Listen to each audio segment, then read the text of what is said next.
Cinema വെളിച്ചത്തിലെടുത്ത് ഇരുട്ടത്ത് കാണിക്കുന്ന വെറും നിഴലുകൾ.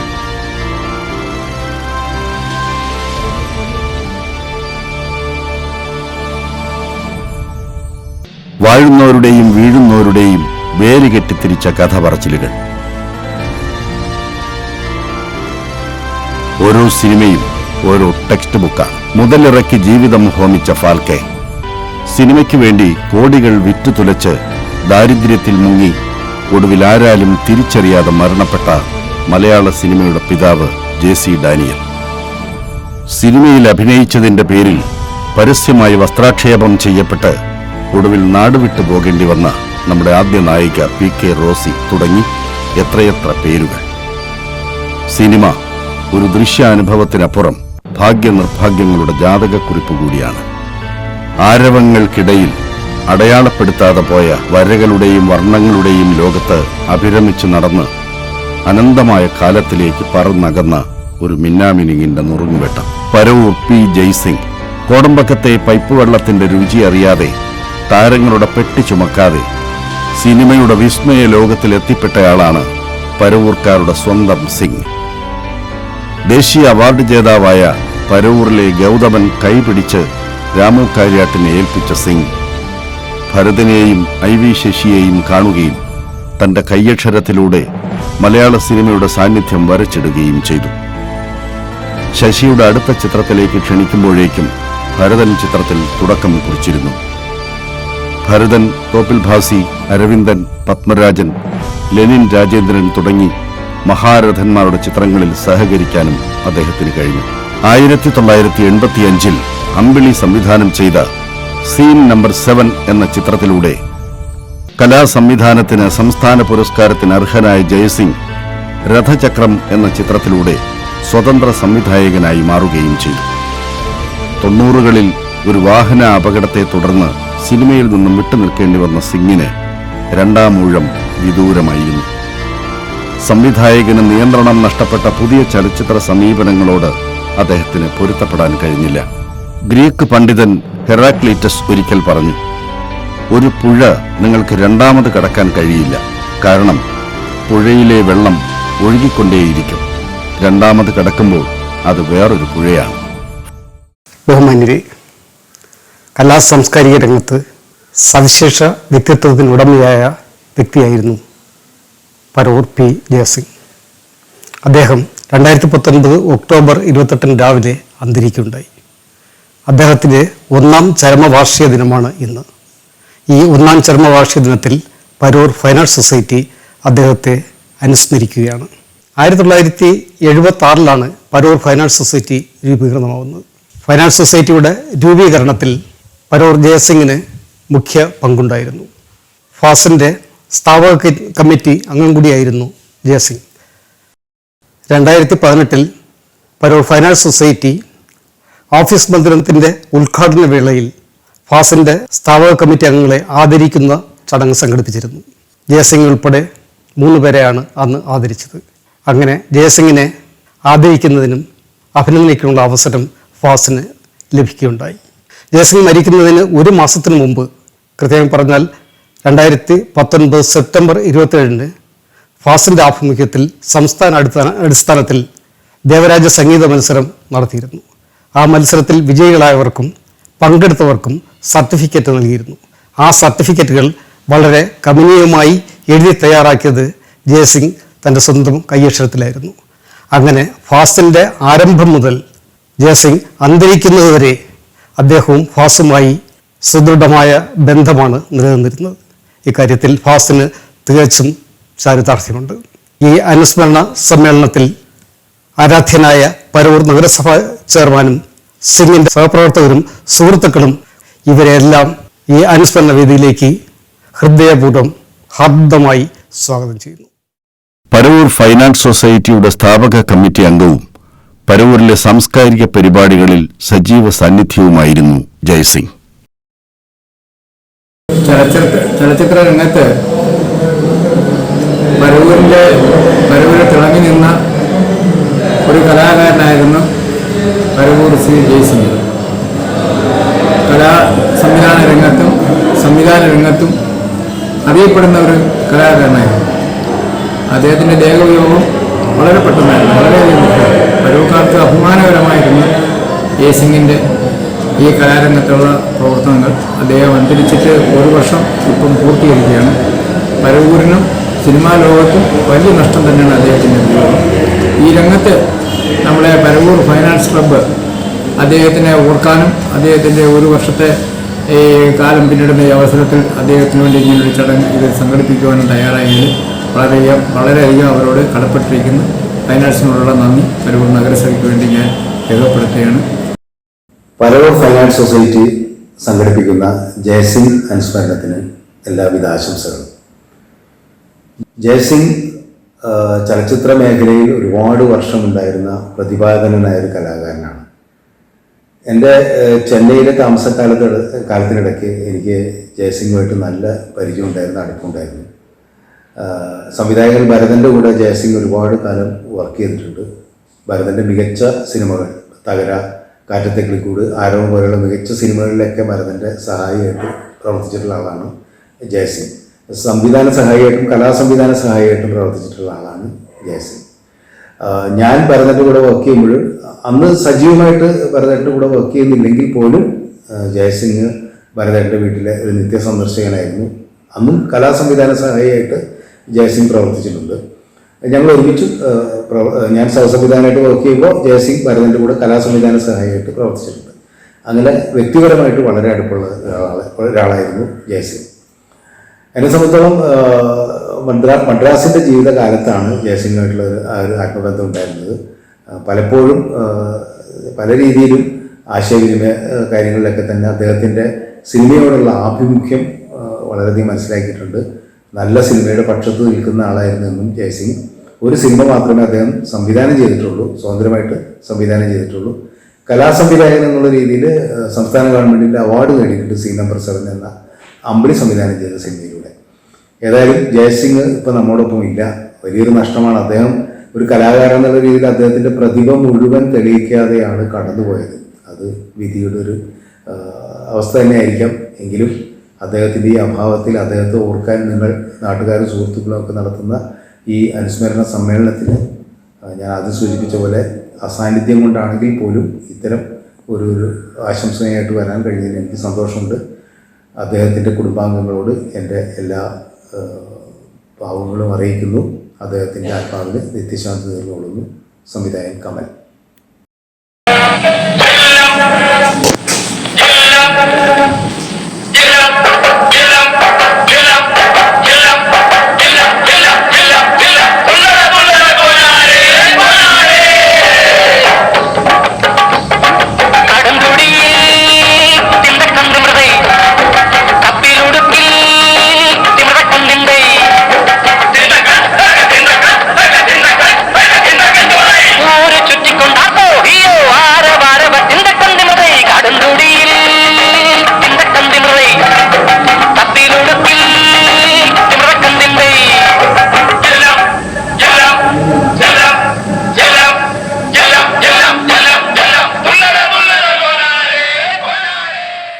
പരവൂർ ജയസിംഗിനെ കുറിച്ച് പറയുമ്പോൾ ജീവിതത്തിലും ചലച്ചിത്ര പ്രവർത്തനത്തിലും വ്യത്യസ്തത പുലർത്തിയിരുന്ന വ്യക്തിയായിരുന്നു. എല്ലാവരോടും മമത പുലർത്തുന്നതിൽ മൂഢനാണെന്ന് തോന്നുമെങ്കിലും എല്ലാവരുടെയും സ്നേഹിതനായിരുന്നു. ഉന്നത ചിന്തയും ഭാവനയും കൂടി കലർത്തി ആരെയും ആകർഷിക്കുന്ന കലാജീവിതമായിരുന്നു സിംഗിൻ്റേത്. തൻ്റെ വിശ്വാസ പ്രമാണങ്ങളെ ആരുടെ മുന്നിലും അടിയറ വയ്ക്കാൻ താല്പര്യമില്ലാത്ത ആളായിരുന്നു. തൻ്റെ മനസ്സിൽ രൂപപ്പെടുത്തിയ ചലച്ചിത്രം അപ്രമാണികളിൽ പകരാനാകാഞ്ഞത് തൻ്റെ വ്യക്തിത്വ ജീവിതത്തിലെ പിടിവാശിയായിരുന്നു. ഭാഗ്യവും നിർഭാഗ്യവും കണ്ടുമെടുത്ത പരവൂർ ജയസിംഗിൻ്റെ ജീവിതം ഒരു നേർരേഖയായിരുന്നു. തൻ്റെ വടിവാർന്ന കൈപ്പട സുഹൃത്തുക്കളുടെ മനസ്സിൽ മായാതെ ഓർമ്മയായി എന്നും നിലനിൽക്കും.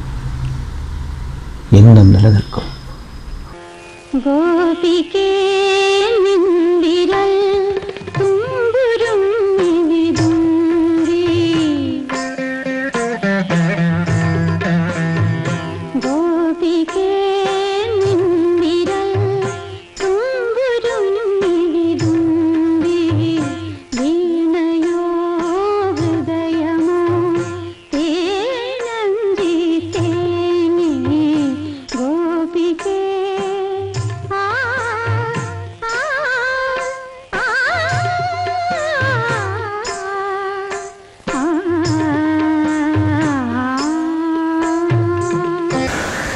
നമസ്കാരം. ഞാൻ സിനിമാ സംവിധായകൻ രാജസേനൻ. ഈ വരുന്ന 28-ാം തീയതിയാണ് പരവൂർ ജയസിംഗ് എന്ന ചലച്ചിത്രകാരൻ്റെ 1ാം ചരമവാർഷികം. ഫാസ് പരവൂരാണ് ഈ പരിപാടി സംഘടിപ്പിക്കുന്നത്. പരവൂർ ജയസിംഗിനെ കുറിച്ച് പറയുമ്പോൾ ഒരുപാട് ഓർമ്മകൾ എൻ്റെ മനസ്സിലേക്ക് കടന്നു വരുന്നുണ്ട്. ഞങ്ങൾ പരിചയപ്പെടുന്നത് അനന്തം അജ്ഞാതം അവർണ്ണനീയം എന്നൊരു സിനിമയുടെ ലൊക്കേഷനിൽ വെച്ചാണ്. രാഘവനും ശാരദയും അഭിനയിക്കുന്ന ഒരു സിനിമയാണ്. ഒരു അമേരിക്കക്കാരൻ അഗസ്റ്റിൻ ആണ് അതിൻ്റെ നിർമ്മാതാവ്. അദ്ദേഹം അഭിനയിക്കുന്നുണ്ട്. അപ്പം ഞാൻ അവിടെ ചെല്ലുമ്പോൾ ആ സിനിമയുടെ അസോസിയേറ്റ് ഡയറക്ടറായിരുന്നു പരവൂർ ജയസിംഗ്. ഞാനും മറ്റൊരു അസോസിയേറ്റായിട്ടാണ് അവിടെ ചെല്ലുന്നത്. അങ്ങനെ ഞങ്ങൾ അവിടെ വെച്ച് പരിചയപ്പെട്ട് നല്ല കൂട്ടായി. ജയസിംഗിനെ അറിയാമെന്നുള്ളവർക്കൊക്കെ അറിയാം, അദ്ദേഹം ഒരാളുമായിട്ട് കൂട്ടാവാൻ ഒരുപാട് സമയമൊന്നും വേണ്ട, പെട്ടെന്ന് കമ്പനി ആവുന്ന ഒരാളാണ്. കമ്പനി ആയാൽ അതൊരു വല്ലാത്തൊരു കൂട്ടുകെട്ടുമാണ്. അങ്ങനെ ഈ അനന്തം അജ്ഞാതം അവർണ്ണനീയം കഴിഞ്ഞപ്പോഴേക്കും ഞങ്ങൾ നല്ല കമ്പനിയായി. അത് കഴിഞ്ഞിട്ട് പിന്നെ ഉരുക്കുമുഷ്ടികൾ എന്നൊരു karate cinema KP Jayan direct ചെയ്ത സിനിമയാണ്. ഈ അനന്താജ്ഞാതവും KP ജയൻ തന്നെയാണ്. അത് കഴിഞ്ഞ് ഉരുക്കുമുഷ്ടികളും KP ജയൻ തന്നെയാണ്. ഇതിലും ഞങ്ങൾ രണ്ടുപേരും ഒരുമിച്ചാണ് വർക്ക് ചെയ്യുന്നത്. ഇത് എറണാകുളത്തായിരുന്നു ലൊക്കേഷൻ. അപ്പോൾ നമ്മുടെ സൗഹൃദം ഒന്നുകൂടെ വലുതായി. ഏകദേശം ഈ കാലയളവിലാണ് എനിക്ക് സ്വന്തമായിട്ടൊരു സിനിമ കിട്ടുന്നത്. കോഴിക്കോടുള്ള ഗിരീഷ് പിക്ചേഴ്സ് രാജേട്ടൻ്റെ സിനിമ, ഞാൻ ഡയറക്റ്റ് ചെയ്യുന്ന സിനിമ. ആഗ്രഹം എന്നാണ് സിനിമയ്ക്ക് പേരിട്ടത്. അപ്പോൾ ഒരല്പം സീനിയർ ആയതുകൊണ്ട് എൻ്റെ അസോസിയേറ്റായിട്ട് വരാൻ സിംഗിനൊരു ചെറിയ മാനസിക പ്രശ്നം ഉണ്ടായിരുന്നു. പക്ഷേ എനിക്ക് ആഗ്രഹവും നിർബന്ധം ഉണ്ടായിരുന്നു എന്നോടൊപ്പം സിംഗ് വേണമെന്നുള്ളത്. അപ്പോൾ ഞാൻ പ്രൊഡ്യൂസർ രാജേട്ടനുമായിട്ട് ആലോചിച്ചു. അപ്പോൾ ജയസിംഗിന് മറ്റൊരു പശ്ചാത്തലം ഉണ്ടല്ലോ, അദ്ദേഹം ഭരതേട്ടൻ്റെ അസോസിയേറ്റ് കൂടിയായിരുന്നു. ഭരതേട്ടൻ്റെ ആർട്ട് സെക്ഷനിലും അദ്ദേഹം വർക്ക് ചെയ്തിരുന്നു. നല്ലൊരു വരപ്പുകാരനാണ്, നല്ലൊരു ചിത്രകാരനും കൂടിയാണ്. അപ്പോൾ രാജേട്ടൻ പറഞ്ഞൊരു കാര്യം ചെയ്യും, നമുക്ക് അങ്ങനെയാണെങ്കിൽ വേറെ ഏതെങ്കിലും ഡിപ്പാർട്ട്മെൻറ്റിൽ സിംഗിനെ പെടുത്താം. അപ്പോൾ ഞാൻ സിംഗിനോട് ചോദിച്ചു, ഈ സിനിമയുടെ ആർട്ട് ഡയറക്ടർ ആവുന്നോന്ന് ചോദിച്ചു. അപ്പോൾ സിംഗ് പറഞ്ഞു അതെനിക്ക് താല്പര്യമാണ്, കാരണം ഞാൻ ആ ആർട്ടിൽ വർക്ക് ചെയ്തിരുന്നതാണല്ലോ. അങ്ങനെ ആദ്യമായിട്ട് പുള്ളി സ്വതന്ത്രമായിട്ട് ആർട്ട് ഡയറക്ടർ ആവുന്നത് എൻ്റെ ആഗ്രഹം എന്ന് പറഞ്ഞ സിനിമയാണ്. അത് കഴിഞ്ഞിട്ട് പിന്നെ ആഗ്രഹം, പാവം ക്രൂരൻ, സൗന്ദര്യപ്പണക്കം 3 സിനിമയിലും സിംഗ് ആയിരുന്നു ആർട്ട് ഡയറക്ടർ.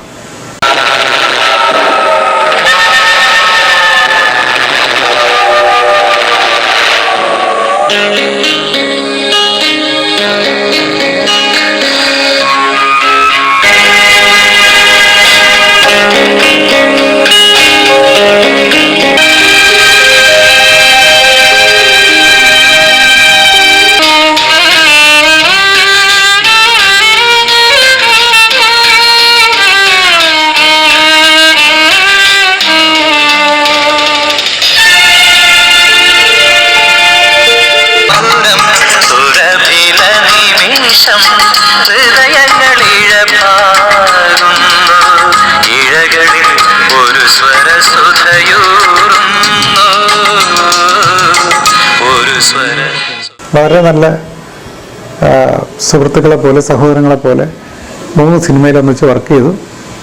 അത് കഴിഞ്ഞ് പിന്നെ സിംഗ് വേറെ ചില പടങ്ങളായി. ഗിരീഷ് രാജേട്ടൻ്റെ വേറെ ഒരു സിനിമ തുടങ്ങിയപ്പോൾ അതിൽ ആർട്ട് ഡയറക്ടറായിട്ട് സിംഗ് പോയി. ഞാൻ വേറൊരു വഴിക്ക് പോയി. പിന്നെ ഞങ്ങൾ ഒരുമിച്ച് വർക്ക് ചെയ്തിട്ടില്ല. പക്ഷേ ഇടയ്ക്കിടയ്ക്ക് കാണാറുണ്ടായിരുന്നു, ഒന്നിച്ച് ആഹാരം കഴിക്കാറുണ്ടായിരുന്നു. ഏറ്റവും പ്രധാനപ്പെട്ട ഒരു കാര്യം, തിരുവനന്തപുരത്ത് നടക്കുന്ന ഇൻ്റർനാഷണൽ ഫിലിം ഫെസ്റ്റിവലിൽ മിക്കവാറും ഞങ്ങൾ ഒരുമിച്ചായിരിക്കും. 9 ദിവസം പല സിനിമകളും ഒന്നിച്ചിരുന്ന് കാണും. മറ്റേ ഒന്നിച്ച് പോയി ചായ കുടിക്കും, അല്ലെങ്കിൽ ഊണ് കഴിക്കും, കണ്ട സിനിമകളെക്കുറിച്ച് ചർച്ച ചെയ്യും. ഇങ്ങനെ പല അവസരങ്ങളിൽ ഞങ്ങൾ കണ്ടുമുട്ടാറുണ്ടായിരുന്നു. പിന്നെ കുറേ കാലം കാണാതായി. അങ്ങനെ അന്വേഷിച്ചപ്പോഴാണ് അറിയുന്നത് ചെറിയൊരു ശാരീരിക പ്രശ്നം വന്ന് റെസ്റ്റിലാണ് എന്ന്. എൻ്റെ കയ്യിൽ അദ്ദേഹത്തിൻ്റെ പുതിയ ഫോൺ നമ്പറൊന്നും ഇല്ലായിരുന്നു. പക്ഷേ എനിക്ക് വേറെ സുഹൃത്ത് നമ്പർ തന്നിട്ട് ഞാൻ വിളിച്ച് സംസാരിച്ചു. അപ്പോൾ ഒന്ന് കണ്ടാൽ കൊള്ളാമെന്നൊക്കെ പറഞ്ഞിരുന്നു. പക്ഷേ നമ്മുടെ എന്താ പറയുക, ഓരോരുത്തരുടെയും ജീവിതമായിട്ട് ബന്ധപ്പെട്ട യാത്രകളും അതും ഇതുമൊക്കെയാണല്ലോ. അങ്ങനെ കാണാൻ സാധിച്ചില്ല. പിന്നീടാണ് ഈ ഒരു സങ്കടകരമായ വാർത്ത അറിയുന്നത്. വളരെ സത്യസന്ധമായിട്ട് പറയുകയാണെങ്കിൽ ജയസിംഗിൻ്റെ വേർപാടെന്ന് പറയുന്നത് ഒരു ആത്മാർത്ഥതയുള്ള സുഹൃത്തിൻ്റെ ഗ്യാപ്പാണ് ഉണ്ടാക്കിയത്. ഇപ്പം ഞാനുമായിട്ട് മാത്രമല്ല, ജയസിംഗിന് ഒരുപാട് സൗഹൃദമുണ്ട്. എനിക്ക് തോന്നുന്നു സിനിമയിലെ ഒട്ടുമിക്ക സംവിധായകരായിട്ടും നടീനടന്മാരുമായിട്ടൊക്കെ വളരെയധികം അടുപ്പം ഉള്ള ഒരാളാണ്. പക്ഷെ സിംഗിൻ്റെ ഒരു പ്രത്യേകത എന്ന് പറഞ്ഞാൽ സ്വന്തം കാര്യത്തിന് വേണ്ടി ആരെയും താങ്ങിപ്പോകത്തില്ല. ഒരു ആവശ്യത്തിന് വേണ്ടി ഒരാളെ സമീപിച്ചായിട്ട് എനിക്കറിയില്ല. ഒരു സാമ്പത്തികമായിട്ടുള്ള കാര്യങ്ങളോ അല്ലെങ്കിൽ തൊഴിൽപരമായിട്ടുള്ള കാര്യങ്ങളോ എനിക്കൊരു ചാൻസ് തരണം എന്നൊക്കെ ചോദിച്ച് സിംഗ് എവിടെയെങ്കിലും പോയിട്ട് ആർക്കും അറിയില്ല. എന്ന് വിചാരിച്ച് അങ്ങനെ ഒരു അഹങ്കാരിയോ നിഷേധിയോ ഒന്നുമല്ല. ഒരു പച്ചയായ മനുഷ്യൻ. നമ്മളെ തേടി അവസരങ്ങൾ വരട്ടെ, ആ സമയത്ത് നോക്കാം, അവസരങ്ങൾ വന്നാൽ ചെയ്യാം, അല്ലെങ്കിൽ ചെയ്യാതിരിക്കാം എന്നൊക്കെ ചിന്തിക്കുന്ന ഒരു സാധാരണ മനുഷ്യൻ. അതാണ് ജയസിംഗ്. പക്ഷെ അദ്ദേഹത്തിൻ്റെ വേർപാട് എന്ന് പറയുന്നത് എന്നെപ്പോലെ അദ്ദേഹത്തെ ഒരുപാട് സ്നേഹിച്ചവർക്ക് സങ്കടമുണ്ടാക്കി. ഇന്നും ഒരുപാട് ഓർമ്മകളുണ്ട്. ഞങ്ങൾ ഒരുമിച്ച് പങ്കെടുത്ത മുഹൂർത്തങ്ങളെക്കുറിച്ച് ഒരുപാട് ഓർമ്മകളുണ്ട്. അതെല്ലാം ഞാൻ ഈ അവസരത്തിൽ ഓർക്കുകയാണ്. തീർച്ചയായിട്ടും ഫാസ് പരവൂരിനെ പോലൊരു സംഘടന ഇങ്ങനെ ഒരു വലിയ കാര്യം ചെയ്യാൻ തീരുമാനിച്ചതിൽ അങ്ങേറ്റം അഭിനന്ദനം അർഹിക്കുന്നു. 28-ാം തീയതി ഈ പരിപാടി നല്ല രീതിയിൽ നടക്കട്ടെ. ഇപ്പോഴത്തെ ഈ കോവിഡുമായിട്ട് ബന്ധപ്പെട്ട് ആൾക്കൂട്ടമൊന്നും അനുവദനീയമല്ല. അതുകൊണ്ട് അതിന് പല പരിമിതികളും ഉണ്ടാവും എന്നറിയാം. ഉള്ള പരിമിതിയിൽ നിന്നുകൊണ്ട് പരമാവധി നന്നായിട്ട് ആ പരിപാടികൾ നടക്കട്ടെ. ആ പരിപാടിക്ക് എല്ലാവിധ ആശംസകളും നേരുന്നു. നന്ദി, നമസ്കാരം.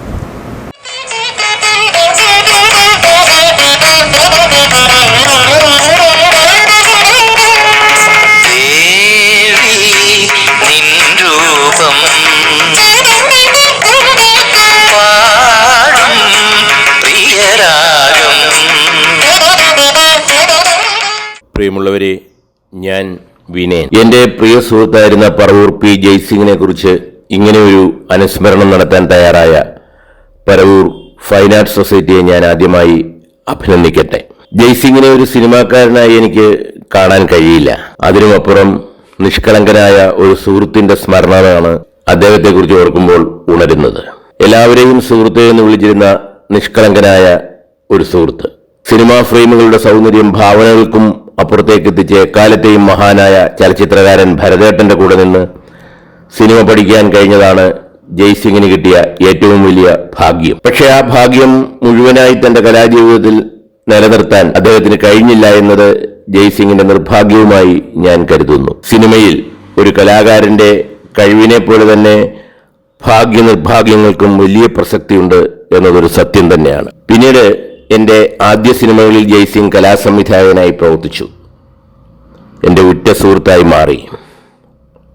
ഒടുവിൽ അദ്ദേഹം നമ്മെ വിട്ടുപിരിഞ്ഞു പോകുന്നതുവരെ ആ സുഹൃത്ത് ബന്ധം തുടർന്നു എന്നതാണ് സത്യം. സ്നേഹധനും നിഷ്കളങ്കനുമായ സുഹൃത്തിൻ്റെ ഓർമ്മകൾക്ക് മുമ്പിൽ സ്മരണാഞ്ജലികൾ അർപ്പിക്കുന്നു. നന്ദി, നമസ്കാരം.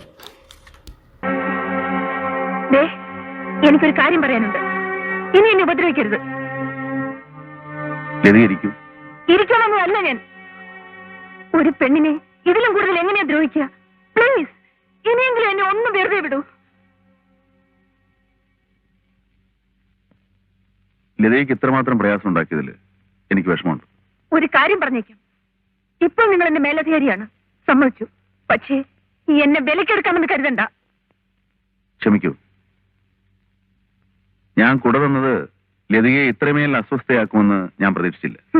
മറ്റുള്ളവരുടെ വികാരം നിങ്ങൾക്ക് എങ്ങനെ മനസ്സിലാവും? സുഹൃത്തെ എന്ന് സംബോധന ചെയ്തുകൊണ്ട് ഒരുപാട് എഴുത്തുകൾ എനിക്ക് ജയ്സിംഗ് അയച്ചിട്ടുണ്ട്. ആ കത്തുകളൊക്കെ എപ്പോഴും ഞാനൊരു നിധി പോലെ സൂക്ഷിച്ചു വെച്ചിട്ടുണ്ട്. മറ്റൊന്നുകൊണ്ടല്ല, ആ കൈയക്ഷരത്തിന്റെ ഭംഗി, മലയാളവും ഇംഗ്ലീഷും, ആ കൈയക്ഷരത്തിന്റെ വടിവത്ത അതിൻ്റെ സ്റ്റൈല്, അത് വേറെ ആളും ഇത്രയും ഭംഗിയായിട്ട് ഞാൻ എഴുതി കണ്ടിട്ടില്ല. അത്രയും മനോഹരമാണ് ആ കൈയക്ഷരം. ജയസിംഗിനെ ഓർക്കുമ്പോൾ ഞാൻ ആദ്യം ഓർക്കുന്നത് അദ്ദേഹത്തിൻ്റെ ആ കത്തിലെ വരികളും ആ കൈയക്ഷരവുമാണ്. മലയാള സിനിമയുടെ ടൈറ്റിലുകളിൽ അച്ചടി ലിപികളിൽ നിന്നും മാറി കാലിയോഗ്രാഫി പരീക്ഷിച്ചത് പരവൂർ ജയ്സിംഗ് ആയിരുന്നു. എൻ്റെ സീൻ നമ്പർ 7 എന്ന ചിത്രത്തിലൂടെയാണ് അദ്ദേഹത്തിന് കേരള സംസ്ഥാന അവാർഡ് കലാസംവിധായകനുള്ളത് കിട്ടുന്നത്. എൻ്റെ മുന്നേയുള്ള എല്ലാ സിനിമകൾക്കും ഞാനൊരു കലാസംവിധായകൻ ആയിരുന്നത് കൊണ്ട് തന്നെ എൻ്റെ എല്ലാ സിനിമകൾക്കും ഞാൻ തന്നെയായിരുന്നു സംവിധായകൻ. ഒരു നിയോഗം പോലെയായിരുന്നു ജയ്സിംഗ് സീൻ നമ്പർ 7 എൻ്റെ കൂടെ വരുന്നത്. ആ ചിത്രത്തോടു കൂടിയായിരുന്നു സിംഗിന് അവാർഡ് ലഭിക്കുന്നത്.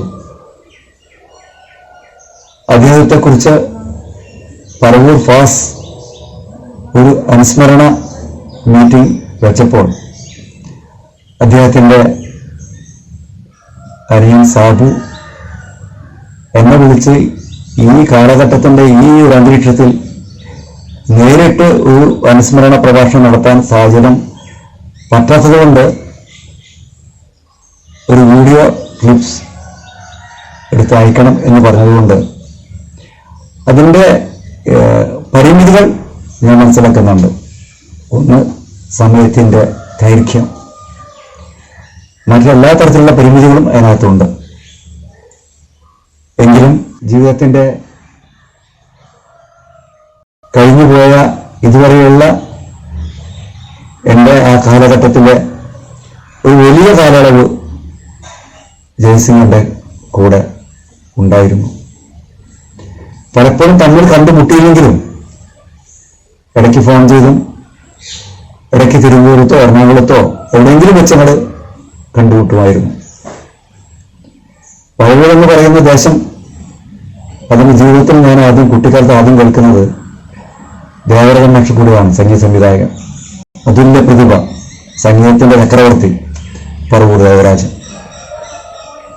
മാഷിന്റെ 2 സിനിമയ്ക്കും ഒരു ടെലിഫിലിമിനും മാഷ് സംഗീതം നൽകിയിട്ടുണ്ട്. ഒരു കുടുംബ സുഹൃത്തായിരുന്നു എൻ്റെ. പറവൂരിലെ മറ്റൊരു സുഹൃത്ത് എന്ന് പറഞ്ഞു കഴിഞ്ഞാൽ ജയസിംഗ് മൂലം പരിചയപ്പെട്ട ബൈഷി. ഈ 2 പേരും പേരുകൊണ്ട് തന്നെ എനിക്ക് അങ്ങനെ ആ പേര് വേറെ ഒരു സുഹൃത്തുക്കളും ഞാൻ ഇല്ല, അങ്ങനെ ഒരു പേര് ഞാൻ വേറെ സുഹൃത്തുക്കൾക്കും കേട്ടിട്ടുമില്ല. അപ്പൊ അതുകൊണ്ട് ഈ 2 പേരുടെ പേരുകളും പെട്ടെന്ന് മറക്കാൻ കഴിയുന്നതല്ല ആ വ്യക്തിത്വങ്ങളെയും. ജയസിംഗിനേക്കാൾ മുമ്പ് ബൈഷി ഈ ലോകത്തിനോട് യാത്ര പറഞ്ഞു.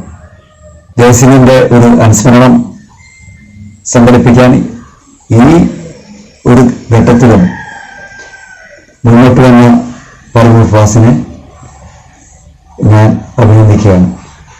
1985 സംസ്ഥാന ചലച്ചിത്ര അവാർഡ് പ്രഖ്യാപിച്ചപ്പോൾ കൊല്ലം ജില്ലയിൽ നിന്നും 2 പേർ, 2 പേരും പരവൂർക്കാർ. ചിദംബരം എന്ന ചിത്രത്തിലൂടെ ദേവരാജൻ മാസ്റ്ററും സീൻ നമ്പർ 7 എന്ന ചിത്രത്തിലൂടെ പരവൂർ ജയ്സിംഗും.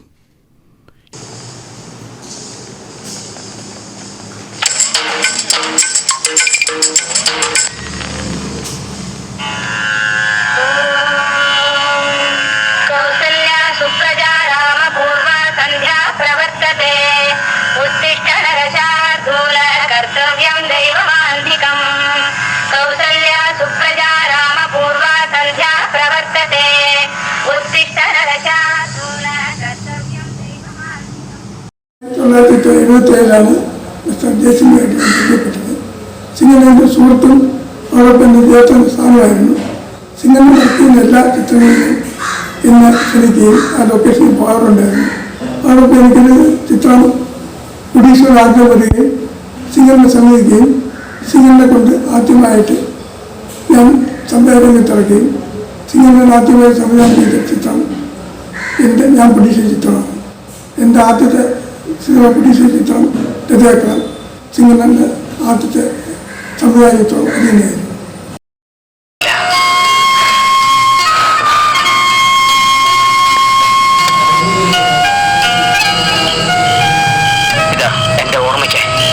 ഒരു 3 സ്റ്റാർ ഹോട്ടലും കളങ്കമറിയാത്ത എൻ്റെ ഭാര്യയും കുഞ്ഞും. അതിന് താൻ എന്തിനാ വിഷമിക്കുന്നത്? എൻ്റെ രജിമോളെ ഒരു ദൈവപുത്രൻ വന്ന് മണവാട്ടിയെ കൊണ്ടുപോയി. നമസ്കാരം, ഞാൻ സിനിമാ സംവിധായകൻ തുളസിദാസ്. നമ്മുടെ പ്രിയങ്കരനായ പരവൂർ ജയസിംഗ് ആർട്ട് ഡയറക്ടർ, അദ്ദേഹം നമ്മളിൽ നിന്നൊക്കെ വിട്ടുപിരിഞ്ഞിട്ട് ഒരു വർഷം തികയുകയാണ്. ജയസിംഗിനെക്കുറിച്ച് ഒരാൾ ഓർക്കുമ്പോൾ തീർച്ചയായിട്ടും ഓർത്തു പോകുന്നത് ഒരു മുണ്ടുടുത്ത് ഷർട്ടിട്ട് ആ മുണ്ടിൻ്റെ ഒരു അറ്റം പിടിച്ച് കൊണ്ടുവച്ച് നടന്നു വരുന്ന ഒരു രീതിയാണ്. അദ്ദേഹത്തിൻ്റെ മുണ്ടിലല്ലാതെ വേറൊരു വേഷത്തിൽ ഇത്രയും വർഷമായിട്ട് ജയസിംഗിനെ കാണാൻ സാധിച്ചിട്ടില്ല. എനിക്കെന്ന് മാത്രമല്ല ആർക്കും സാധിച്ചിട്ടില്ല എന്നുള്ളതാണ് എൻ്റെ സത്യം. കാരണം അത് അദ്ദേഹത്തിൻ്റെ ഒരു ശൈലിയാണ്. അപ്പോൾ എനിക്ക് തോന്നുന്നു സംവിധാനം ചെയ്ത സമയത്ത് പോലും അദ്ദേഹം ഈ മുണ്ടും ഇങ്ങനെ പിടിച്ച് ആയിരിക്കും ചെയ്തിട്ടുള്ളതെന്നാണ് എനിക്ക് തോന്നുന്നത്. എനിക്ക് ആ ഷൂട്ടിങ്ങിൽ കാണാൻ പറ്റിയിട്ടില്ല, അങ്ങനെയാണ് തോന്നുന്നു. അദ്ദേഹത്തെക്കുറിച്ച് എനിക്ക് ഓർക്കാൻ ഒരുപാട് കാര്യങ്ങളുണ്ട്. ആഗ്രഹം എന്ന രാജസേനൻ്റെ സിനിമയിൽ കൂടിയാണ് ഞാൻ ജയസിംഗിനെ പരിചയപ്പെടുന്നത്. ആ ഒരു പരിചയം പിന്നെ അദ്ദേഹത്തിന് ഒരു സിനിമാക്കാരൻ മേലെ ഒരു സഹോദരനെന്നോ സുഹൃത്തെന്നോ ഒക്കെ എനിക്ക് കാണാൻ കഴിയുന്ന രീതിയിൽ ഞങ്ങൾ തമ്മിൽ വളരെ നല്ല ഒരു ആത്മബന്ധമുണ്ടായിരുന്നു. കാരണം അദ്ദേഹം എവിടെ വെച്ച് കണ്ടാലും സുഹൃത്തെ എന്നുള്ളൊരു വിളി നമുക്ക് ഒരിക്കലും മറക്കാൻ കഴിയാത്ത ഒന്നാണ്. മദ്രാസിൽ ഞങ്ങൾ ഒരുപാട് വർഷം കഴിഞ്ഞതാണ്. 3 സിനിമകൾ ഞങ്ങൾ ഒരുമിച്ച് വർക്ക് ചെയ്തിട്ടുണ്ട്. അപ്പോഴൊക്കെ ഷൂട്ടിംഗ് കഴിഞ്ഞ ശേഷം മിക്ക ദിവസവും എൻ്റെ റൂമിൽ വരും. സത്യത്തിൽ ഞാൻ പിറ്റേ ദിവസത്തെ സിനിമയുടെ ഷൂട്ട് ചെയ്യാനുള്ള സീൻസ് കോപ്പി എടുക്കുമ്പോൾ ഇദ്ദേഹം അവിടെ വന്നിരിക്കും. എന്നിട്ട് ഞാൻ പറയും, നിങ്ങളുടെ ആ ഒരു പ്രിൻ്റഡ് കയ്യക്ഷരത്തിൽ എനിക്കൊന്ന് ഇത് എഴുതി തരുമെന്ന് ചോദിക്കും. അങ്ങനെ ചില ദിവസങ്ങൾ നമ്മുടെ സിംഗേട്ടനാണ് എനിക്ക് സ്ക്രിപ്റ്റ് പകർത്തി തരാറുണ്ട്. കാരണം അത് ഒരു എന്തൊരു വടിവത്ത ഒരു കയ്യക്ഷരമാണ് അദ്ദേഹത്തിൻ്റെ.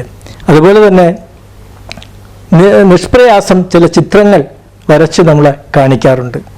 ലൊക്കേഷനിൽ ഷൂട്ടിംഗ് സമയത്ത് ഒരു ചുമരിൽ വയ്ക്കാൻ പെട്ടെന്നൊരു പിക്ചർ വേണം എന്ന് സംവിധായകൻ പറയുമ്പോൾ, അപ്പോൾ ഞാനതിൽ അസോസിയേറ്റ് ഡയറക്ടറാണ്. ഞാൻ ഉടനെ സിംഗേട്ട അവിടെ ഒരു പിക്ചർ വേണമായിരുന്നു, അപ്പോൾ എന്താ ചെയ്യേണ്ടത്? ഉടനെ തന്നെ ഒരു പേപ്പർ എടുത്തിട്ട് ഒരു മനോഹരമായ ഡിസൈൻ ആ ഷോട്ടിനെ ലൈറ്റപ്പ് ചെയ്യുന്നതിനും ഇടയിൽ തന്നെ വരച്ച് അത് ഒരു ഫേസ് ബോർഡിൽ ഒട്ടിച്ച് വളരെ മനോഹരമായൊരു പിക്ചറാക്കി ആ ചുമരിൽ വയ്ക്കാറുണ്ട്. അതൊക്കെ സത്യത്തിൽ ജയസിംഗിൻ്റെ ഒരു ഒരു ചിത്രകാരൻ്റെ ഒരു കഴിവെന്ന് പറഞ്ഞാൽ വളരെ നമുക്ക് പറഞ്ഞറിയിക്കാൻ പറ്റാത്തൊരു കഴിവായിരുന്നു. അദ്ദേഹം എനിക്ക് തോന്നുന്നു ഭരതേട്ടൻ്റെ കൂടെയൊക്കെ അസിസ്റ്റൻ്റായിട്ട് വർക്ക് ചെയ്തിട്ടുള്ള ഒരു ആർട്ട് ഡയറക്ടറാണ്. അതിൻ്റെ ഒരു ടച്ച് അദ്ദേഹത്തിൻ്റെ കയ്യിലുണ്ടായിരുന്നു. പിന്നെ കുറേ നാൾ ഞങ്ങൾ മദ്രാസിൽ കഴിഞ്ഞു. അതിനുശേഷം അദ്ദേഹത്തിന് ഒരു സിനിമ സംവിധാനം ചെയ്യുവാൻ അവസരമുണ്ടായി. അങ്ങനെ നാട്ടിലേക്ക് വന്നു. ആ സിനിമ അദ്ദേഹം സംവിധാനം ചെയ്തു കഴിഞ്ഞു. അതിനുശേഷം പിന്നെ ഞങ്ങൾ ഇടയ്ക്കിടയ്ക്കൊക്കെ കാണാറുള്ളൂ.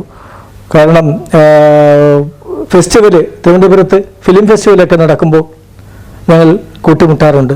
അപ്പോഴും സുഹൃത്തെ എന്ന് വിളിച്ച് കൈയെടുത്ത് ഇങ്ങനെ കാണിച്ചിട്ട് അദ്ദേഹം അടുത്തേക്ക് വരികയും ഞാൻ ചിലപ്പോൾ അങ്ങോട്ട് ചെല്ലുകയും പിന്നെ കുറേ നമ്മുടെ കാര്യങ്ങൾ, നമ്മുടെ ജീവിത രീതികൾ സംസാരിക്കുകയും എൻ്റെ സിനിമയെക്കുറിച്ചും അദ്ദേഹം ഒരു സിനിമ പുതിയതായിട്ട് ചെയ്യാൻ പോകുന്നു അതിനെക്കുറിച്ചും ഒക്കെ സംസാരിക്കും. ജയസിംഗിൻ്റെ മരണം, കാരണം അതിന് കുറച്ച് മാസങ്ങൾക്ക് മുമ്പ് ഇതേപോലെ തന്നെ തിരുവനന്തപുരത്ത് ഒരു ഫംഗ്ഷനിൽ വെച്ച് കാണുകയുണ്ടായി. അവർ 10 മിനിറ്റ് എനിക്ക് സംസാരിക്കാൻ കിട്ടിയുള്ളൂ. ഞാൻ പെട്ടെന്ന് കാറിൽ തിരിക്കുമ്പോഴാണ് അദ്ദേഹം നിൽക്കുന്ന കണ്ടിട്ട് ഞാൻ കാർ നിർത്തി ഇറങ്ങി. സിംഗേട്ട എന്തൊക്കെയുണ്ട് വിശേഷം എന്ന് പറഞ്ഞ് കൈപിടിച്ച് ഞങ്ങൾ സംസാരിക്കുമ്പോൾ സിംഗേട്ടനോട് പറഞ്ഞത് ഒരു പുതിയ പടം പ്ലാൻ ചെയ്യുന്നുണ്ട്, അതൊരു വ്യത്യസ്തമായ ഒരു സബ്ജക്റ്റാണ് എന്ന് പറഞ്ഞു. എന്നോട് പറഞ്ഞു തിരുവനന്തപുരത്ത് വരുമ്പോൾ ഒരു ദിവസം എന്നെ വിളിക്കാം, കാരണം നമുക്ക് ഡിസ്കഷനിലൊന്ന് ഇരിക്കാം എന്നോട് പറഞ്ഞു. എനിക്ക് ഭയങ്കര സന്തോഷം തോന്നി. അതിനുശേഷം പിന്നെ അദ്ദേഹത്തെക്കുറിച്ച് അറിയുന്നത് അദ്ദേഹത്തിൻ്റെ മരണവാർത്തയാണ്. മരണം വാർത്ത അറിയുന്നത് ഞാൻ മദ്രാസിൽ വെച്ചാണ്. കാരണം ഞാൻ വേറൊരു സിനിമയുടെ വർക്കിന് വേണ്ടി മദ്രാസിൽ നിൽക്കുമ്പോഴാണ് അദ്ദേഹത്തിൻ്റെ മരണവാർത്ത അറിയുന്നത്. അതുകൊണ്ട് എനിക്ക് പോകാനോ അതിൽ പങ്കെടുക്കാനോ സാധിച്ചില്ല. പക്ഷേ സിംഗേട്ടൻ്റെ ഓർമ്മകൾ എപ്പോഴും എൻ്റെ മനസ്സിൽ നിറഞ്ഞു നിൽക്കുകയാണ്. അദ്ദേഹം ഈ നിലയിൽ നിൽക്കേണ്ട അല്ല, ഒരുപാട് മുകളിലേക്ക് പോകേണ്ട ഒരാളാണ്, പടികൾ ചവിട്ടി പോകേണ്ട ഒരാളാണ്. കാരണം അത് അദ്ദേഹത്തിൻ്റെ എന്താ പറയുക, ആരെയും വേദനിപ്പിച്ചുകൊണ്ടോ ആരെയും മറികടന്ന് മുകളിലേക്ക് പോകാൻ അദ്ദേഹം ആഗ്രഹിച്ചിട്ടില്ല. അത് അദ്ദേഹത്തിൻ്റെ ഒരു പരാജയമല്ല, അദ്ദേഹത്തിൻ്റെ നല്ല സ്വഭാവം തന്നെയാണ്. കാരണം അദ്ദേഹത്തിന് കിട്ടുന്നത് വാങ്ങുക എന്ന് മാത്രമേ ഉള്ളൂ. അല്ലാതെ ഒരാളെ കുറ്റം പറഞ്ഞ് അല്ലെങ്കിൽ വേറൊരാളെ വേദനിപ്പിച്ചുകൊണ്ട് മറ്റൊരു ചാൻസിന് വേണ്ടി അലയുന്ന അല്ലെങ്കിൽ പോകുന്ന ഒരവസ്ഥ അദ്ദേഹത്തിനില്ലായിരുന്നു. അത് തീർച്ചയായും ജയസിംഗിൻ്റെ ഒരു നല്ല മനസ്സായിരുന്നു. പക്ഷേ ഇത്രയൊക്കെ നല്ല മനസ്സുള്ളവരെ ദൈവം ചിലപ്പോൾ നേരത്തെ വിളിച്ചിരിക്കാം. അതുകൊണ്ടാണ് ജയസിംഗ് നമ്മളിൽ നിന്ന് മുന്നിൽ യാത്രയായത്.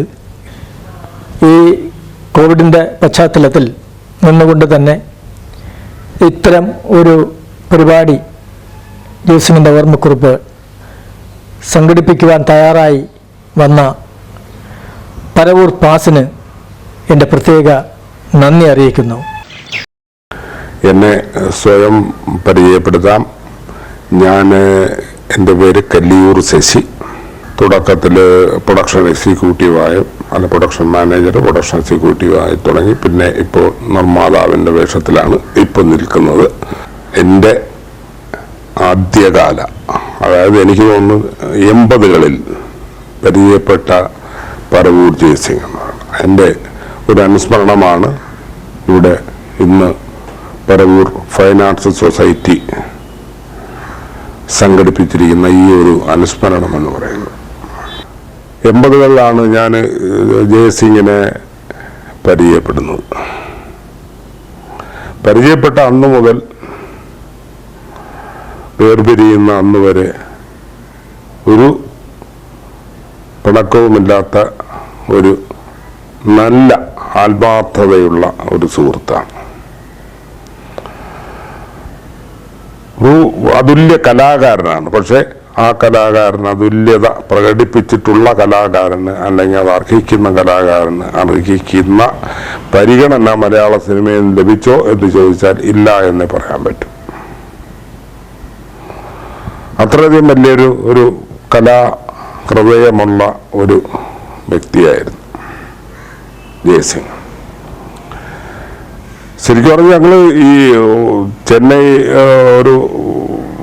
അദ്ദേഹം ചെന്നൈയിൽ വന്നു കഴിഞ്ഞാൽ പിന്നെ വളരെ നാളുണ്ടാവും വർക്കിനും മറ്റ് കാര്യങ്ങൾക്കുമായിട്ടുണ്ട്. ഒരുപാട് സിനിമകളിൽ ഞങ്ങൾ ഒരുമിച്ച് വർക്ക് ചെയ്ത്. അപ്പോൾ ഈ പറഞ്ഞ പോലെ ഊണും ഉറക്കവും എല്ലാം ഒരേ റൂമിലും ഒരു ഇതിലും എല്ലാമായിരുന്നു. ഒരു കാലഘട്ടമാണ്. അതിപ്പോൾ ഓർക്കാനല്ലേ കഴിയുള്ളൂ. അദ്ദേഹം ഇപ്പം ഇന്ന് നമ്മളെ കൂടെ ഇല്ല. അതൊരു ഓർക്കുന്നത് തന്നെ ഒരു സുഖപ്രദമാണ്. എത്രയോ സിനിമകൾ അദ്ദേഹം ആർട്ട് ഡയറക്ടറായിട്ട് വർക്ക് ചെയ്യുന്നു. അതിനു മുമ്പ് തന്നെ ഞാൻ പരിചയപ്പെടുമ്പോൾ ആക്ച്വലി ഭരതേട്ടൻ്റെ അസിസ്റ്റന്റ് ഡയറക്ടറാണ് അദ്ദേഹം. ആ നിലയിലാണ് പരിചയപ്പെട്ടത്. അത് കഴിഞ്ഞിട്ട് അദ്ദേഹം ഒരു സിനിമയിൽ ആർട്ട് ഡയറക്ടറായിട്ട് വർക്ക് ചെയ്ത് കണ്ണാണ് അറിയുന്ന ആർട്ട് ഡയറക്ടറും കൂടിയാണ് അദ്ദേഹം എന്നുള്ളത്. പിന്നെ ഒരുപാട് ചിത്രങ്ങൾ അദ്ദേഹം വർക്ക് ചെയ്തു. അദ്ദേഹത്തിൻ്റെ ഒരു സ്വഭാവം എന്നു വെച്ചാൽ ഒരു സ്ഥലത്തും ഇടിച്ച് കയറി മുന്നോട്ട് പോയി നിന്ന് ഒരു തൻ്റെ കാര്യം നേടിയെടുക്കുക എന്നുള്ള യാതൊരു ഇതുമില്ല അദ്ദേഹത്തിന് അത് സാധിക്കില്ല. അദ്ദേഹം ഒരു സ്വയമേ അദ്ദേഹത്തിൻ്റെ കൂടപ്പുറപ്പാണെന്ന് തോന്നുന്നു. ഒരു ചെറിയ നാണവും ചെറിയ ഒരു ഉൾവലിയും, ബാക്കിൽ നിൽക്കുള്ളൂ, ഫ്രണ്ടിലോട്ട് പോകില്ല. അത് കൂടപ്പുറപ്പാണെന്ന് തോന്നുന്നു. എന്തിനും ഐഡിയ ഉണ്ടാകുകയുള്ളൂ. അപ്പോൾ ആ ഐഡിയ പ്രദർശിപ്പിക്കാൻ വേണ്ടി മുന്നോട്ട് വരിക എന്നുള്ളത് അദ്ദേഹത്തിന് അല്ല. ആരെങ്കിലും നിൽക്കുന്നെങ്കിൽ അത് ഞാൻ പറഞ്ഞോളാം, അല്ല സിംഗെ ഒന്ന് മുന്നോട്ട് പോവാം, ഇല്ല ഞാനിവിടെ നിന്നോളാം എന്ന് പറയുന്ന ഒരു പ്രകൃതക്കാരനാണ്. പിന്നെ കൊച്ചു കൊച്ചു കാര്യങ്ങൾക്കുള്ള ചെറിയ പടക്കങ്ങൾ, ചെറിയ സൗന്ദര്യ പടക്കങ്ങൾ, ഇതൊക്കെ കൈമുതലായുള്ള ഒരു നല്ല മനുഷ്യസ്നേഹിയായ സുഹൃത്താണ് ഈ വേർപാടിലൂടെ എന്നെ സംബന്ധിച്ചോളം നഷ്ടപ്പെട്ടിരിക്കുന്നത്. ഞാൻ വർക്ക് ചെയ്ത ഒരു സിനിമയിലാണ് അദ്ദേഹത്തിന് സ്റ്റേറ്റ് അവാർഡ് കിട്ടുന്നത്. ആർട്ട് ഡയറക്ഷനുള്ള കലാസംവിധാനത്തിനുള്ള സ്റ്റേറ്റ് അവാർഡും കിട്ടുന്നത് ഞാൻ വർക്ക് ചെയ്ത സിനിമയിലാണ്. എന്തായാലും അദ്ദേഹത്തിനെ പറ്റിയിട്ടുള്ള നല്ല ഓർമ്മകൾ ഒരു നിമിഷത്തിലൂടെ നിങ്ങളുടെ മുന്നിൽ പങ്കുവയ്ക്കാൻ കഴിഞ്ഞതിൽ എനിക്ക് അതിയായ സന്തോഷമുണ്ട്. ജയസിംഗ്, ഞാൻ മരിക്കുവോളം എൻ്റെ ഹൃദയത്തിൽ സ്ഥാനമുണ്ടാകും. നന്ദി.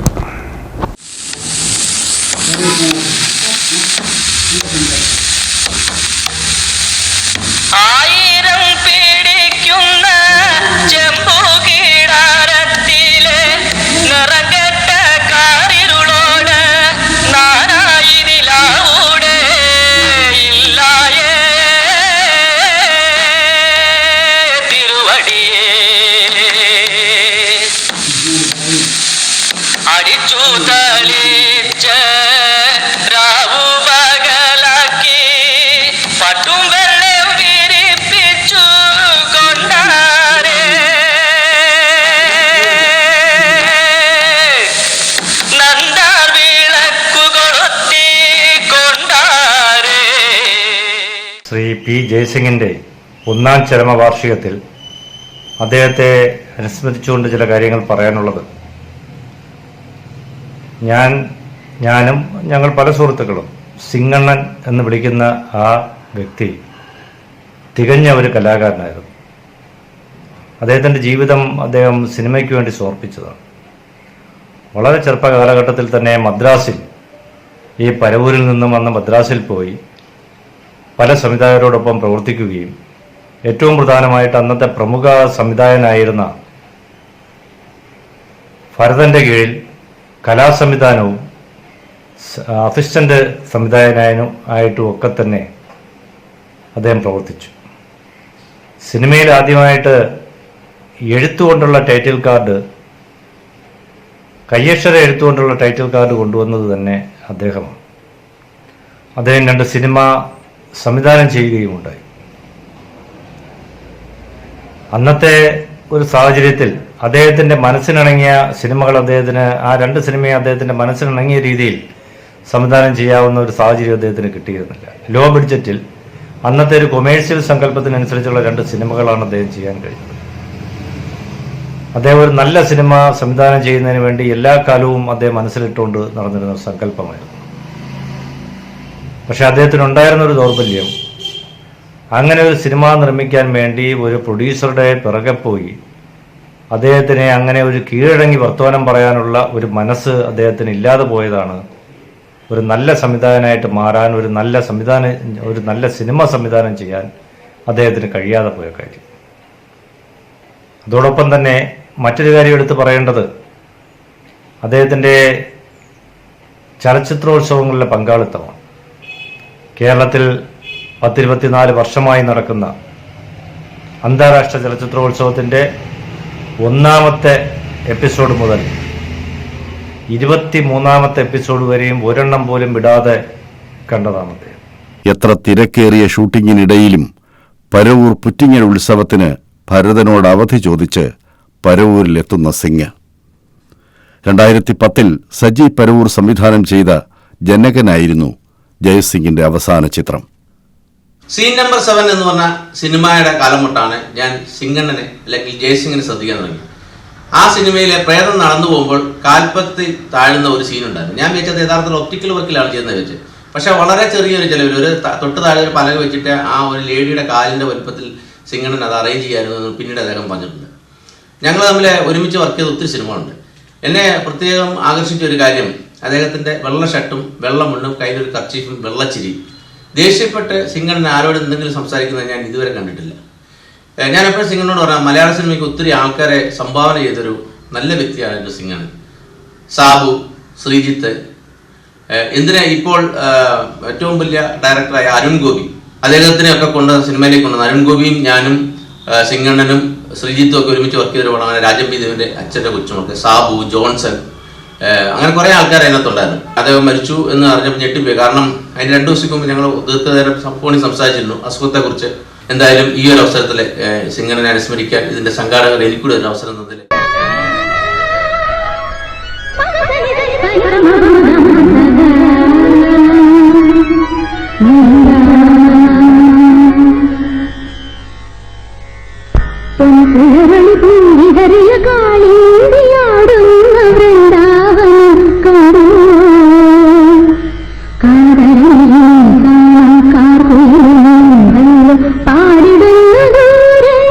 പുലരുളി കൂടിതറിയ കാളിന്തിയാടുന്ന വൃന്ദാവനം കണ്ടു കാതരണിയിൽ കാണാക്കാറിലൊന്നുണ്ടല്ലോ പാടിടുന്നു ദൂരെ പുലരുളി കൂടിതറിയ കാളിന്തിയാടുന്ന വൃന്ദാവനം കണ്ടു.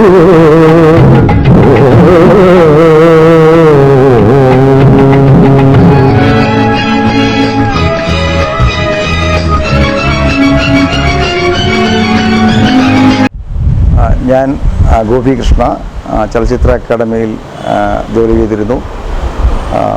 ഈ പരവൂർ ഫൈനാൻസ് സൊസൈറ്റി നടത്തുന്ന ഈ പരവൂർ സിംഗിനെ കുറിച്ചിട്ടുള്ള ഈ അനുസ്മരണ പരിപാടിയിൽ പങ്കെടുക്കാൻ കഴിഞ്ഞതിൽ വളരെ സന്തോഷം. പരവൂർ സിംഗ് എൻ്റെ കുട്ടിക്കാലം മുതൽ എനിക്ക് വളരെ അടുത്തറിയാവുന്നതും പരവൂരിലെ ഫിലിം സൊസൈറ്റി പ്രസ്ഥാനവുമായി ആദ്യം തുടക്കകാലത്ത് വളരെ അടുത്ത് നിന്ന് അത് തുടങ്ങാനും വളരെ ഉത്സാഹിച്ചു നിന്ന ആളാണ് പരവൂർ സിംഗ്. അതിനുശേഷം ഒരു കുറച്ചു കാലം നമ്മൾ പഠിത്തകാലമൊക്കെ കഴിഞ്ഞിട്ട് ഞാൻ ചലച്ചിത്ര അക്കാദമിയിൽ ജോലി കിട്ടി. അതിനുശേഷം സിംഗുമായിട്ട് വളരെ അടുത്ത് ഇടപഴകാനുള്ള അവസരം എനിക്കുണ്ടായിട്ടുണ്ട്. കൂടുതൽ അതിൻ്റെ മെയിൻ കാരണം എന്ന് പറഞ്ഞാൽ ഫിലിം ഫെസ്റ്റിവലിൽ ഞാൻ വർക്ക് ചെയ്യുന്നതാണ്. ഫിലിം ഫെസ്റ്റിവൽ സിംഗിൻ്റെ വളരെ ഒരു ഹരമായിരുന്നു. ഇപ്പോൾ 25ാമത് ഫെസ്റ്റിവൽ നടക്കാൻ പോകുന്നു. കഴിഞ്ഞ 23 വർഷവും ഫിലിം ഫെസ്റ്റിവലിൽ വളരെ സജീവ കാഴ്ചക്കാരനായിട്ട് സിംഗ് ഉണ്ടായിരുന്നു. അതിൽ ഞാൻ ഒരുപാട് സഹായങ്ങൾ ചെയ്തിട്ടുണ്ട്. ഞങ്ങൾ ഫിലിം ഫെസ്റ്റിവൽ കാണുക മാത്രമല്ല, ഞങ്ങൾ സിനിമകളെക്കുറിച്ച് ഒരുപാട് ചർച്ചകളും ഞങ്ങൾ നടത്തിയിട്ടുണ്ടായിരുന്നു. അങ്ങനെ എല്ലാ വർഷവും ഫെസ്റ്റിവൽ സമയത്ത് സിംഗ് എൻ്റെ അടുത്ത് വരികയും ഇതിന് സിനിമ കാണുന്നതിനെക്കുറിച്ചുള്ള കാര്യങ്ങളെക്കുറിച്ച് ഞാൻ ഒരുപാട് ചെയ്ത് കൊടുക്കുകയും ചെയ്തിട്ടുണ്ട്. അതല്ലാതെ പരവൂരിൽ വരുമ്പോഴും എൻ്റെ ഒരു സിനിമ സുഹൃത്തെന്ന് തന്നെ പറയാം. അങ്ങനെ ഇത്രയും കാലം പ്രവർത്തിച്ചിരുന്നു. സിംഗിൻ്റെ അകാല വേർപാടിൽ എനിക്ക് അതിയായ ദുഃഖമുണ്ട്. അവരുടെ കുടുംബത്തോടും ഞാൻ ദുഃഖം പങ്കുചേരുന്നു. കഴിഞ്ഞ വർഷം സിംഗ് മരണമടയുന്നതിന് 2-3 ദിവസം മുമ്പ് വരെ സിംഗ് എന്നെ വിളിക്കുമായിരുന്നു. വിളിച്ചിട്ട് അടുത്ത ഫെസ്റ്റിവലിൽ എങ്ങനെ പങ്കെടുക്കാം എന്നതിനെക്കുറിച്ച് ഞങ്ങൾ ആലോചിച്ചിരുന്നു. ഇങ്ങനെ അതിനുവേണ്ട സഹായങ്ങളുള്ള ഞാൻ വാഗ്ദാനവും ചെയ്തിരുന്നു. പക്ഷേ നമ്മുടെ എല്ലാം ദുഃഖത്തിലാഴ്ത്തി സിംഗ് വിട പറയാനുണ്ടായത്. ഇത്രയും ഇങ്ങനെ ഒരു പരിപാടി പരവൂർ ഫൈനാൻസ് സൊസൈറ്റി ചെയ്യുന്നതിൽ വളരെ സന്തോഷമുണ്ട്. അതിന് എല്ലാവിധ ആശംസകളും ഞാൻ നേരുന്നു. ഫിലിം ഫെസ്റ്റിവലുകൾ ജയ്സിംഗിന് ഒരു ഉത്സവമായിരുന്നു. പരവൂർ പുറ്റിങ്ങൽ ക്ഷേത്രത്തിലെ മീനഭരണി ഉത്സവം കഴിഞ്ഞാൽ ജയ്സിംഗ് ഓരോ വർഷവും കാത്തിരിക്കുന്നത് ഫിലിം ഫെസ്റ്റിവലുകൾക്ക് വേണ്ടിയായിരുന്നു. ആദ്യകാലങ്ങളിൽ തിരുവനന്തപുരത്തെ ഫിലിം സൊസൈറ്റികൾ സംഘടിപ്പിക്കുന്ന ഫിലിം പ്രദർശനങ്ങൾ കാണാൻ അന്നത്തെ കൽക്കരി വണ്ടിയിൽ മണിക്കൂറുകളോളം യാത്ര ചെയ്ത് സിംഗ് എത്തുമായിരുന്നു. International film festival of Kerala IFFK തുടങ്ങിയ കാലം മുതലുള്ള എല്ലാ ഫെസ്റ്റിവലുകളിലെയും സ്ഥിരം സാന്നിധ്യമായിരുന്നു ജയ്സിംഗ്. സിനിമകൾ കാണാൻ IFFKയുടെ നീണ്ട ക്യൂവിൽ നിൽക്കാനും തിങ്ങി നിറഞ്ഞ സദസ്സുകളിലിരുന്ന് സിനിമകൾ കാണാനും അദ്ദേഹത്തിന് ഒരു മടിയുമില്ലായിരുന്നു.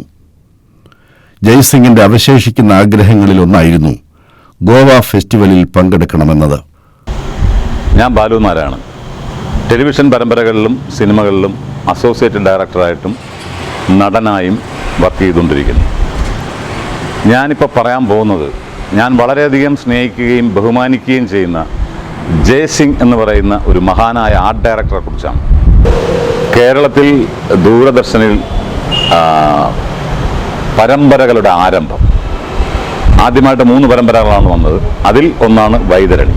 വൈതരണി എന്ന് പറയുന്ന കഥ TN ഗോപിനാഥൻ നായർ സാർ എഴുതിയ ഒരു റേഡിയോ നാടകത്തിൻ്റെ ആവിഷ്കാരമായിരുന്നു. അത് സംവിധാനം ചെയ്തത് P. ഭാസ്കരൻ മാഷാണ്. സംവിധാനത്തിൻ്റെ ബാക്കി കാര്യങ്ങളെല്ലാം നോക്കിയത് MD ബേബി സാറാണ്. ആ സീരിയലിൻ്റെ ആർട്ട് ഡയറക്ടറായിരുന്നു നമ്മുടെ ജയ്സിംഗ്. മലയാളത്തിലെ ആദ്യത്തെ സീരിയൽ P. ഭാസ്കരൻ മാസ്റ്ററുടെ വൈതരണി ചെയ്യുമ്പോൾ കലാസംവിധാനത്തിന്റെ ചുമതല സിംഗ് തന്നെ ചെയ്യണമെന്നുള്ളത് ഭാസ്കരൻ മാഷിന്റെ നിർബന്ധമായിരുന്നു. അത് ഒരു പോസ്റ്റ്മാൻ്റെ ജീവിത കഥയെ ആസ്പദമാക്കിയുള്ള കഥയായിരുന്നു. ആ കഥയുടെ ടൈറ്റിൽ ജയ്സിംഗ് ഏട്ടൻ ചെയ്തത് പോസ്റ്റ് കാർഡുകൾ, ലെറ്ററുകൾ, അല്ല ഇൻലൻഡ് ലെറ്റർ, കവറ് അങ്ങനെ വച്ചിട്ട് അതിമനോഹരമായ അതിൽ ചേട്ടൻ തന്നെ എഴുതിയ ടൈറ്റിൽസുകളായിരുന്നു അതിൽ വന്നത്. അന്ന് അദ്ദേഹം അവാർഡ് കിട്ടിയതിന് ശേഷം ആണെന്ന് തോന്നുന്നു അതിൽ വർക്ക് ചെയ്യാൻ വേണ്ടി വന്നത്. ഇത്രയും സാത്വികനായ ഒരു മനുഷ്യനെ നമ്മുടെ ഫീൽഡിൽ കാണാൻ വളരെ ബുദ്ധിമുട്ടാണ്. വളരെ നല്ല രീതിയിലുള്ള ഭംഗിയോടെയുള്ള വസ്ത്രധാരണം, ശാന്തമായ സംസാരം, എവിടെ വെച്ച് കണ്ടാലും ഓടി അടുത്ത് വന്ന് കെട്ടിപ്പിടിച്ച് സംസാരിക്കുന്ന ആ സൗഹൃദം, സ്നേഹം, അതൊരു വലിയ നഷ്ടം തന്നെയാണ്. എത്ര ബഹളങ്ങളുണ്ടെങ്കിലും അതിനിടയിൽ ശാന്തനായി സൗമ്യനായി വന്ന് ഇടപെട്ട് അതിൻ്റെ കാര്യങ്ങൾ ഞൊടിയിടയ്ക്കുള്ളിൽ തീർത്തു തരാനുള്ള കഴിവ് ജയ്സിംഗ് ഏട്ടനുണ്ടായിരുന്നു. ആ വലിയ കലാകാരൻ്റെ നഷ്ടം മലയാള സിനിമാ വേദിക്ക് ഒരു വലിയ നഷ്ടമാണ് എന്നുള്ള സ്ഥിരം വാക്കല്ല ഞാൻ പറയുന്നത്. യഥാർത്ഥത്തിൽ അതൊരു വലിയ നഷ്ടം തന്നെയാണ്. ജയ്സിംഗ് ചേട്ടൻ്റെ ഓർമ്മകൾക്ക് മുമ്പിൽ അദ്ദേഹത്തിൻ്റെ സ്മരണാർത്ഥം ആ ദിനം ഓർക്കാൻ ഇറങ്ങിത്തിരിച്ച പരവൂർ ഫൈൻ ആർട്സ് സൊസൈറ്റിക്ക് എത്ര നന്ദി പറഞ്ഞാലും അത് തീരില്ല. അവർക്കും അതിലെ മറ്റുള്ള സംഘാടകർക്കും എൻ്റെ എല്ലാവിധ ആശംസകളും നേരുന്നു. ജയ്സിംഗ് ഏട്ടൻ്റെ പേരിൽ ഞാൻ അവർക്ക് വേണ്ടി, ജയ്സിംഗ് ഏട്ടന് വേണ്ടി, എനിക്ക് വേണ്ടി പ്രാർത്ഥിക്കുന്നു. സാറ് ഈ വേഷം കിട്ടിയതൊക്കെ അറിയാം. തടിയേടാവ് സൂക്ഷിച്ചോളൂ.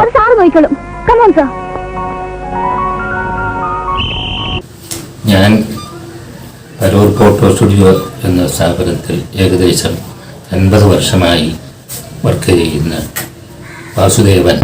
ജി വാസുദേവൻ ആണ്. എൻ്റെ വളരെ അടുത്ത സുഹൃത്തായിരുന്നു പരൂർ ജയ്സിംഗ്. അങ്ങനെ ഞങ്ങളുടെ സ്റ്റുഡിയോയിൽ ഇരിക്കുന്ന അവസരത്തിലാണ് പരൂരിലെ പ്രമുഖരായ സാഹിത്യകാരന്മാർ, കലാകാരന്മാർ, ദേവരായ മാസ്റ്റർ ഉൾപ്പെടെ, പ്രഭാകരൻ നായർ സാറ്,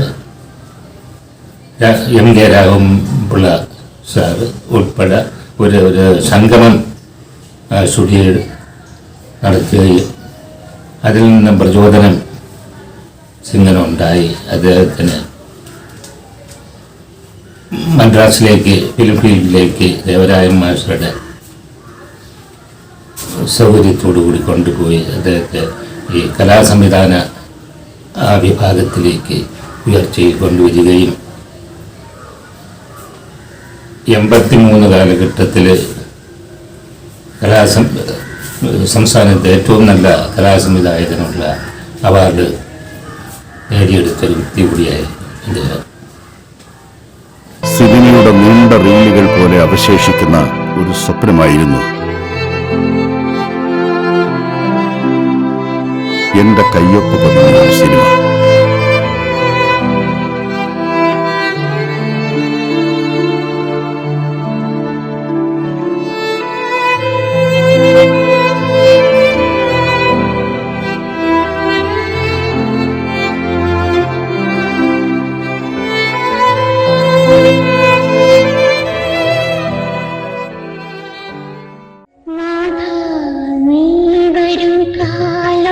കേൾക്കുവാൻ കാതോർപ്പു ഞാനിരുന്നു. താവക വീഥിൽ എന്നിടെ പക്ഷികൾ തൂവൽ വിരിച്ചു നിന്നു.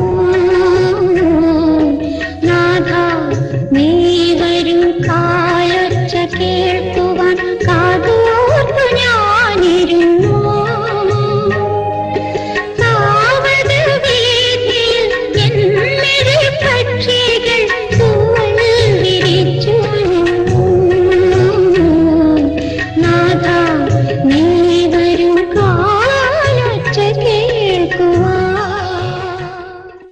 ഇതോടൊപ്പം തന്നെ ജയസിംഗിൻ്റെ പരവൂരിലെ ഇതര സുഹൃത്തുക്കളും ഈ സ്മരണാഞ്ജലിയിൽ പങ്കെടുത്തിട്ടുണ്ട്.